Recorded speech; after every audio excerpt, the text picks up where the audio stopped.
My downstairs neighbor texted me that I was being too loud. I wasn't home. My phone buzzed in my pocket. I was out at a bar about 3.5 Cosmopolitans deep. Tipsy, maybe somewhat pickled, but not totally gone. I pulled my phone out of my pocket. I had one new text from my downstairs neighbor who texted me very seldomly. "Could you quit stomping around up there, please? It's very late." I sensed the aggression in her tone. One time, I held a messy party on a Wednesday night and actually received a noise complaint from my landlord, whom she had spilled the beans to. Since then, I was cautious not to be too noisy. I stepped lightly. I told any guests to leave at a reasonable time. This was odd, though, considering the fact that I wasn't even home. In fact, the bar I was in was about 4 cities over from my apartment anyway. I wasn't even in town. "What do you mean?" I texted back. "I'm not home." My phone buzzed again before I even had time to fully put it away in my pocket. "I can hear you up there, and whoever else is with you. Please, it is very late and I am trying to sleep." At this point, I slipped away from my friend group, all dancing, drinking, and partying, and headed outside. All the smokers were outside. I just hoped none of the men made any unsolicited remarks on my body while I was out there. There just seems to be something about a group of drunk men versus an unaccompanied tipsy woman. It's like they can't help themselves. They just have to say something. I heard a whistle from beside me. I walked a little further to get away from them and heard a "Hey, sexy!" from behind me. I dared not respond with even a look in their direction. The task at hand was to call my neighbor. Hopefully I wouldn't come across as totally delirious. Just for a little while at least, I had to mask the subtle drunkenness. She answered the phone within seconds of me dialing. "Hey," I said. "Could you just please quiet down?" she said, obviously frustrated and exhausted. "I'm telling you, really, I'm not home." "Okay, then who is? 'Cause clearly someone is stomping around up there." "No one! Seriously, I left earlier today and will be back tomorrow. I can completely assure you the place is empty."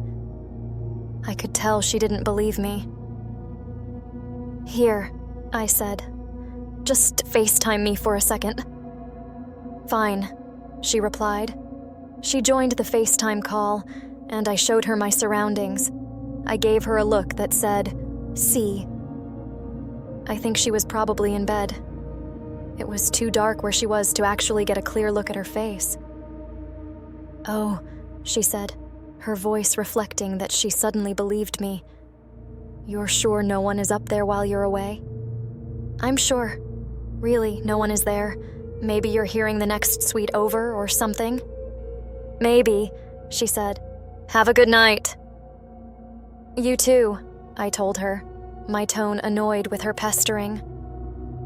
We hung up. I walked back by the smokers and let myself back into the bar. I ignored any subsequent catcalling as I did so. It took a second to find my friends again. The music was loud and the lights were flashing. Once they saw me, I saw their hands go up. I waved back enthusiastically and rejoined the group. We continued dancing and drinking the night away. Hours later, we all fell sloppily into our hotel room. In a drunken pile, we slept until our wake-up alarm in the morning. After a complimentary breakfast at the hotel, we hit the road. I was last to be dropped off. My chauffeur of a best friend pulled up to my apartment. Ensuring we'd do that again sometime and have nights out more frequently, we said our goodbyes, and she drove away as my key opened the main doors. Next, I let myself into my suite on the 4th floor. Good old 412. And I walked into such disaster and disarray that I stepped back outside to make sure I had entered the correct suite. There, on the door in gold lettering, were the numbers 412. Yep, I was home. I flicked on a light and carefully explored my now unfamiliar surroundings. Dishes and cups had fallen to the floor and smashed, raining shards of glass all over. 2 knives stuck into the wall right beside where my family portrait hung, which looked like it had been scribbled over with Sharpie. Blankets and pillows in the living area had an assortment of goo on them that I was afraid to touch, but I noticed it gave off a metallic smell. I explored further, eyes bulging and muscles tensed. In the bathroom, the sink was plugged with a pair of my socks and filled with water. I found 3 more pairs of socks in the toilet and 2 in the garbage. In my bedroom, the final area I had to search, more of that weird goo littered my bed, some of it dripping onto the floor and becoming crusty in the carpet.